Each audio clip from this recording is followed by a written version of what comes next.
빛과 소금의 신앙. 태초에 하나님이 말씀하셨습니다. 빛이 있으라. 창세기 1장 3절. 하나님의 첫 창조의 행위는 빛을 말씀으로 창조하는 것이었습니다. 이 빛은 단순한 물리적 빛이 아니라 하나님의 진리, 생명, 존재의 질서를 상징합니다. 그 빛이 세상을 덮자 혼돈이 질서로, 어둠이 생명으로 변했습니다. 그리고 그 빛의 근원은 바로 하나님의 말씀이었습니다. 그래서 성경은 말합니다. 주의 말씀은 내 발의 등이요 내 길의 빛이니이다.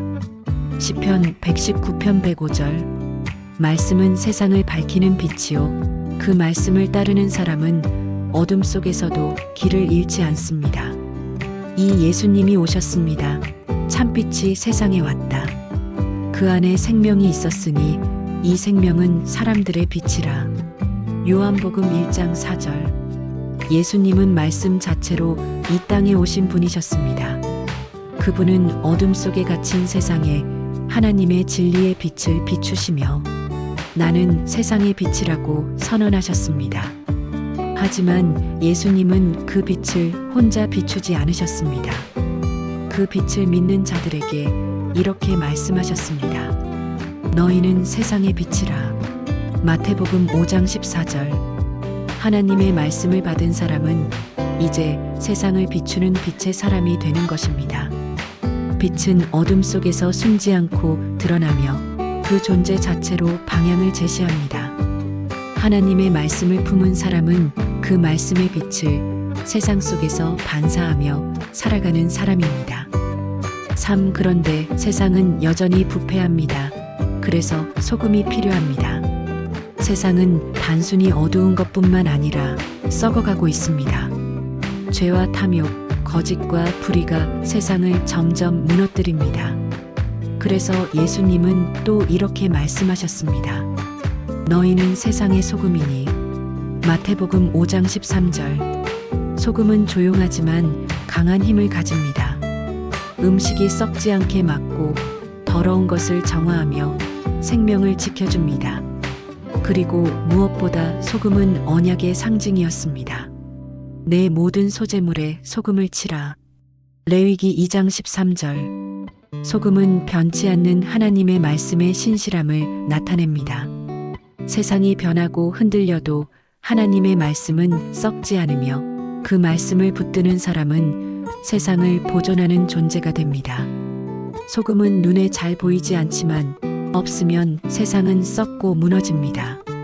그리스도인은 그렇게 하나님의 말씀으로 세상을 지탱하는 보이지 않는 힘이 되어야 합니다.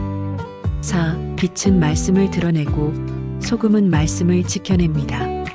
하나님은 우리를 단지 착하게 사는 사람으로 부르신 것이 아니라 그분의 말씀을 세상 속에서 드러내고 지켜내는 사람으로 부르셨습니다. 역할과 기능, 말씀과의 관계. 빛, 하나님의 진리를 세상에 보이게 한 말씀의 빛을 반사하며 진리를 전함. 소금, 세상을 썩지 않게 지켜냄, 말씀의 거룩함을 보존하고 정결함을 유지함. 즉, 빛은 말씀의 진리를 드러내는 실천이고 소금은 말씀의 거룩함을 지켜내는 헌신입니다. 빛은 세상에 보이게 살고 소금은 세상 속에서 변치 않게 삽니다. 이 둘은 나누어질 수 없는 하나의 신앙입니다. 하나님은 말씀을 살아내는 사람을 원하십니다. 하나님은 단지 말씀을 듣는 사람이 아니라 그 말씀을 살아내는 사람을 찾으십니다.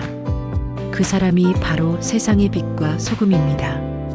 말씀의 빛으로 어둠을 밝혀주고 말씀의 소금으로 세상의 부패를 막으며 세상 한가운데서 하나님의 진리와 사랑을 전하는 존재로 서 있는 사람. 그리스도인이란 하나님의 말씀으로 세상을 변화시키는 하나님의 대사입니다. 결론. 빛과 소금은 말씀의 향기다.